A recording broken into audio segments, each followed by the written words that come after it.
네, 북미 2차 정상회담의 개최 도시가 지난 주말 사이에 하노이로 결정이 됐습니다. 북한이 하노이를, 또 미국은 다낭을 선호했었는데 일단 북한의 뜻대로 하노이 담판이 됐습니다. 최영일 평론가가 오늘 좀 일찍 나오셨는데요. 네. 지난주까지만 하더라도 다낭에 조금 유리한 것이 아닌가, 유력한 것이 아닌가. 유력하다. 뭐 그런 얘기를 했었죠. 90%다. 이런 얘기도 이제 외신으로도 나왔고요. 국내 네. 전문가들도 그렇게 말씀하셨는데 저는 주말까지 하노이를 주장하다가 네. 하노이로 결정돼서 기분이 좋았습니다. 그런데 이게 이런 거죠. 지난주에 국정연설에서 트럼프 대통령이 자, 날짜는 27일, 28일 양일간 한다. 장소는 베트남이다까지만 얘기를 하고 예. 이 개최 도시를 발표하지 않다 보니까 이제 설이 구구했던 거예요. 다낭설은 다 낭설이 됐습니다. 자, 그런데요.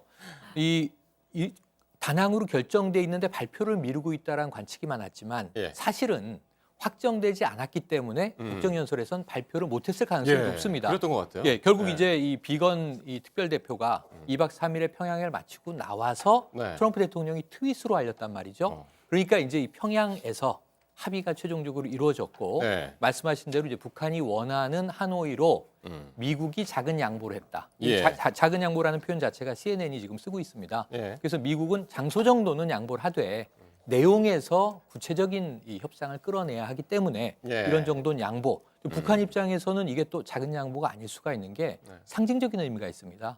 1958년, 1964년에 김일성 당시의 주석이 베트남을 방문해서 예. 호치민 전 주석을 만나는데 예. 그 당시에는 북한과 베트남은 모두 미국을 상대로 전쟁을 치렀던 그런 입장들이었던 네. 거죠. 어찌 보면 이제 우리가 혈맹이라고 부르는 게 공산권에서 이루어졌던 관계인데 55년 만에 김정은 위원장이 베트남 하노이에서 그렇습니다. 어쩌면 뭐 할아버지인 김일성 주석의 모습을 재현하는 것도 그러니까요. 대내적으로는 홍보 효과가 있을 것이다. 이렇게 그러니까 관측되고 북한의 있습니다. 특성상 이제 대외 행보가 이제 별로 없는 상황에서 그렇죠. 할아버지 행보하고 이제 비슷한 반세기 만에, 그런 발걸음을 반세기여 만에 의미가 있는 하겠군요. 거죠. 아니 우리 예. 평론가님께서 그 뭐 계속해서 하노이를 주장해 왔는데 예 그게 맞아서 기분이 좋다 그러셨는데 뭐 저는 그런 생각이 들더라고요.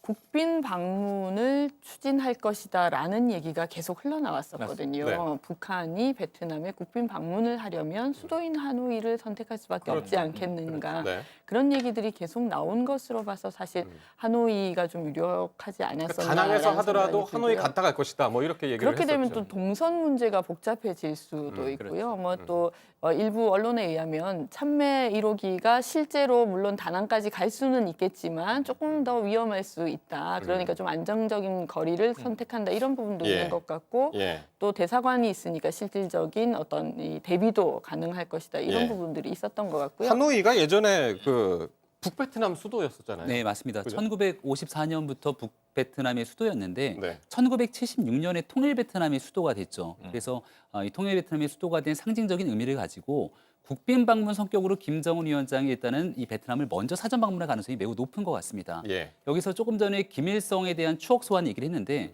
북한 같은 경우는 지난번에 있었던 1차 북미 정상회담을 보더라도 거기에 있는 모든 성과물을 바탕으로 영상으로 주민에게 홍보를 하게 됩니다. 이번에도 아마 베트남에서 2차 북미 정상회담을 가지기 전에 예. 영상에 대한 홍보를 하면서 할아버지에 대한 추억을 소환할 텐데 예. 그 당시 있었던 하노이에 대한 여러 가지 이야기들을 끄집어내기 위해서 마지막까지 상징적인 하노이를 선택하지 않았는가 이렇게 분석이 됩니다. 지금도 그 김일성 주석하고 호치민 주석하고 만났던 그 사진이 네. 평양에 오는 유치원인가 걸려 이제 있습니다. 걸려 있다고 하죠. 지금 이제 가장 중요한 또 이제 회담장은 하노이에 있는 국립 컨벤션 센터가 유력하게 지금 유력하다. 거론이 되고 있습니다. 네네 그렇습니다. 사실은 뭐 지난해 싱가포르에서 보면 센토사 섬의 호텔에서 하지 않았습니까? 하노이에도 워낙 이제 최근에는 국제 관광지이기 때문에 예. 이 좋은 호텔들이 많이 있습니다. 그래서 어디든 행사장이 될 수 있는데 상징적인 의미라면 수도 하노이 그렇다면은 말씀하신 국제 컨벤션 센터가 되지 않겠는가? 예. 베트남은 다낭 유치를 상당히 심혈을 기울였어요.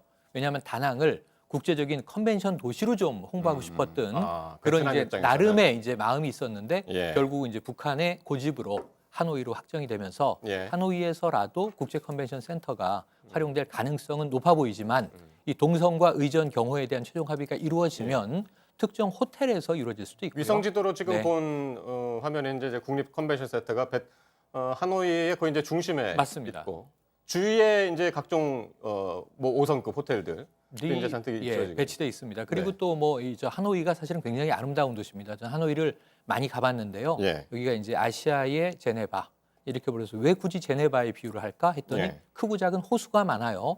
근데 이제 일부 호텔들은 호수로 둘러싸여 있어서 진입로만 차단하면 경호에 굉장히 이제 유리함이 있는 곳들도 있고 그래서 예. 아직까지는 일단은 트럼프 미국 대통령과 김정은 위원장의 숙소가 확정이 되고 예. 거기에 따라서 회담장이 결정될 것으로 보여집니다. 예. 그리고 워낙 또 베트남 국민들께서 존경하는 호치민 네. 돌아가신 전 주석의 뭐 생가와 또 집무실이 있지 않습니까?